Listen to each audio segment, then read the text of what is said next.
নমস্কার, আমি দেবব্রত। আজকের বিষয় তৈল। তৈল অতীব মূল্যবান সম্পদ। সংযুক্ত আরব আমিরশাহী এই তৈল ব্যবসা করিয়াই ধনী হইয়া উঠিয়াছে। বাজারেও রন্ধন করিবার যে তৈল পাওয়া যায় তাহা অত্যন্ত দামী। মনুষ্যজাতি অত্যন্ত নিপুণ উপায়ে যুগে যুগে এই তৈল প্রদান করিয়া উন্নতি করিয়াছে। কেহ কেহ যথাস্থানে তৈল প্রদান করিয়া অল্প সময়েই স্বার্থসিদ্ধি করিয়াছে। আর যাহার উদ্দেশ্যে তৈল প্রদান করা হয় সেই ব্যক্তি পুলকিত হইয়া সলজ্জ ভঙ্গিতে তাহা গ্রহণ করেন। এখন প্রশ্ন হইল, এই তৈল প্রদান কিভাবে করা হয়?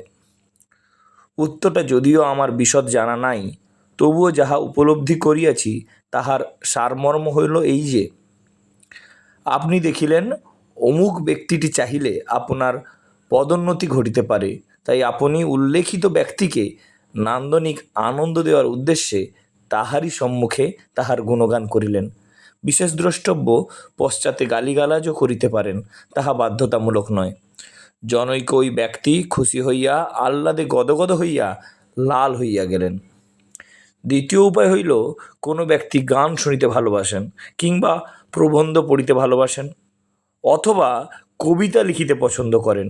এখন আপনি তাহার সামনে যাইয়া তাহাকে গান শুনাইতে পারেন কিংবা সাহিত্য লইয়া জ্ঞানমূলক আলোচনা করিতে পারেন।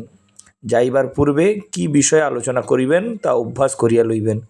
ব্যক্তি মনে করিবেন আপনি তাহারই মতন এবং আপনার উপর তাহার কৃপাদৃষ্টি আরোপ করিবেন।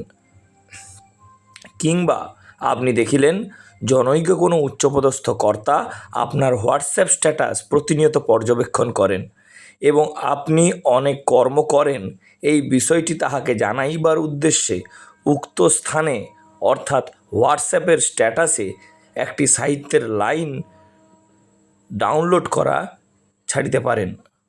জনৈক কর্তা আপনার পোস্টটি পড়িয়া আপনার প্রতি সমব্যথিত হইয়া আপনাকে বিশেষ সুযোগ প্রদান করিতে পারেন।